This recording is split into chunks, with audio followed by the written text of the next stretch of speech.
Do you like sci-fi? Do you like enormous battles? Or do you like Battle Royale? Then maybe this game is something for you.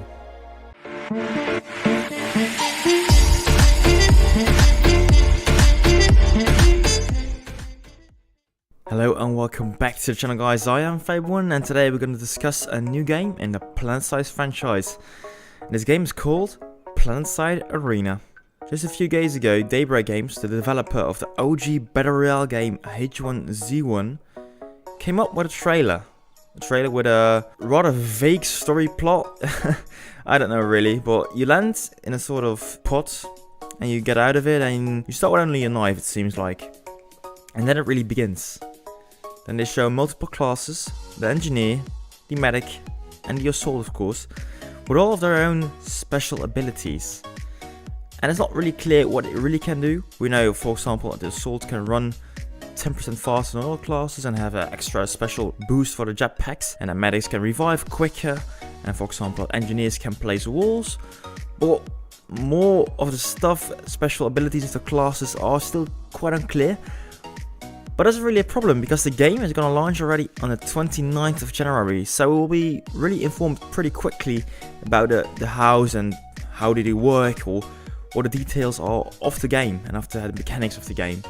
And also, the game is launching on the 29th of January, but there will also be betas, so you can test the game already before it launches. And to be honest, you have to purchase the game to be able to participate in the betas. But the game is relatively cheap at the moment. It's costing $20 right now for the cheapest pack and $40 for the most expensive pack, so that's still decent. However, it has to be mentioned that the predecessor of Planetside Arena, Planetside 2, is a free-to-play game, so that's pretty strange. So you have to pay upfront cost for this new game, but maybe it will help balancing the game, having it less pay to win, and be actually more fun. I don't mind paying a little fee for a good game, especially I did the same thing for PUBG. I paid $30 for it, and I've got a lot of fun for it back. And of course there are the optional battle passes or season passes, however it's called, but those are optional like I said, so you don't have to buy them, but they are a nice addition to the game, especially when you really like skins or when you like to buy special packs or just support the developer team. That's possible. So now we know what it costs when it launches, but what actually is it for kind of game? Like I already mentioned in the beginning, it's a game about huge space battles in, this time, a Battle Royale like skin or form, and it's pretty new for a really sandbox franchise like Planetside. Normally you would make your own fights, you create your own bases, you have your own fun, but this time they take it a more traditional approach. They actually place you in an arena and they make you move to certain points, because there's of course like a circle like in a normal Battle Royale game. So they force you to fight more or less. And I think that's cool. I like the idea behind the open battles in Planetside 2. But a lot of time you're just walking and it's not like back to fighting. It's a bit too open for some people. And also they try to fix some balancing issues with the current game. Like I've seen, there are, for example, no air vehicles yet mentioned in the current trailers, only normal land vehicles, which is still pretty unclear how those are going to get balanced, but there are some same vehicles they already use in the Planetside 2 universe, so we'll see how that will handle, but currently I think the balance will be a bit better, with less vehicles and more infantry gameplay. Okay, so we know it's Planetside 2 in a BR skin, like I already told 3 times maybe.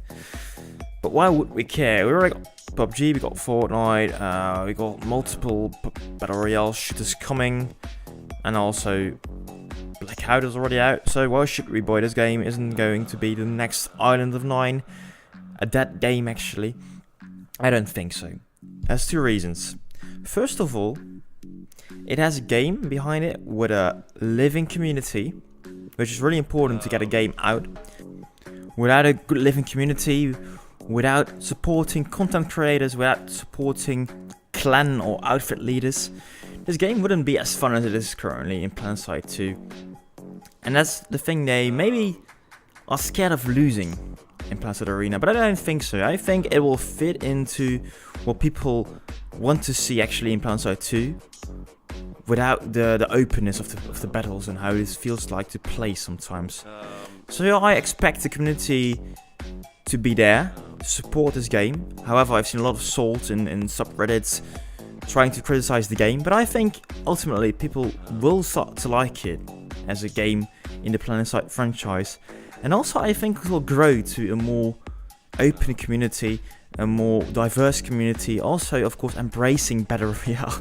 And I know, a lot of people think there will be a lot of kiddos, 10-year-olds playing Fortnite, starting to switch to Planetside Arena, and I already see in the comments that there is really colourful gameplay, whereas Planetside 2 is not really that colourful. And maybe they made it a bit more vibrant, but I don't think that really matters. In the end, it's all about gameplay. Does it work? PUBG is also not the most vibrant game. They made it a bit more vibrant in the latest patches, but it plays well. And I know still there are some technical difficulties with those games, and also that's a hurdle that Daybreak has to come up with, because currently Planetside 2 isn't the most fluent game to play on. You can't play it on every PC, and even on PS4 it has some stutters as appears to be, but sometimes it really plays really well, especially with the current hardware and with the bit smaller battles, which maybe will be more apparent in Planetside Arena when they try to steer the battles a bit more.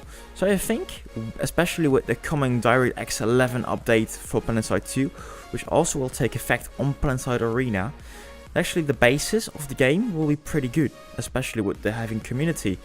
And moreover, people want to see big battle royales, people want to see big battles. And the latest example of that is Maverick's Proving Ground. Maverick's Proving Ground is a battle royale which first promised to get battles with like 400 people, and it did really good when pre-ordering, and afterwards it is now out, I think, for the pre-order people. But it had a really strange communication to the people who pre-ordered, and when it's going to be out, and when people are allowed to make content out of it. So it is a bit strange, and I don't think that the current engine they are using is ready to be rolled out in a live and rolling game, whereas the Fortnite engine of Planetside 2 has proven to be ready to support 1,000-player battles. Currently, they even got a Guinness World Record, having the most people in one battle or something like, which is amazing actually. They know how to do it, and I think they can do the same thing with Planetside Arena. And that's really important. They have the know-how, and they have got the community. That's really important, that a game not die. And again, some people say, okay, Planetside 2 had the same promising features, good ideas, good mechanics, but it didn't really work at the moment. I think that it's had two reasons. First of all, bad marketing and bad optimizations for the game. It couldn't really run on a lot of PCs. You had to have a beefy PC at that time in 2012 to play the game, and that doesn't really work when a game is free to play, in my opinion. When it's free to play like Fortnite, it has to be runnable on even your mobile phone and on a low spec computer, so everybody can play and see it and get a lot of media attention and all those things. Those are important for a free to play game, in my opinion, and it didn't really work with the marketing they used. So yeah, that didn't really go well, and I don't know if it will be able to fix that with the new marketing campaign of Planetside Arena. It's not the biggest studio, of course, Daybreak Games, and I don't have the biggest marketing budgets like big franchises with EA or Activision pumping those television ads all the time, all day, even on Twitch, on YouTube. But I think if they spend their money wise and well with big content creators like Dr. Disrespect, running, for example, big with a H1Z1 in the start, so they already know big content creators like him. If they work together, push a game like this, I think it will be able to hit a bigger market. And a lot of people really already know Planetside 2. I heard like 3 billion accounts were created in the time Planetside 2 is alive.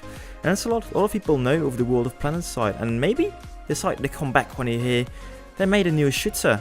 And I think a lot of people like me think, okay, I tried it in 2013 or 2012, it was free to play, I touched it, my computer couldn't really run it, or I don't know what the sense of it was too open for me, but they like the concept. They like Sci-Fi, they like Battle Royale, or they like other things, the big open battles. And I think like, okay, I'll give this another shot, I'll give this another try, because I like the concept.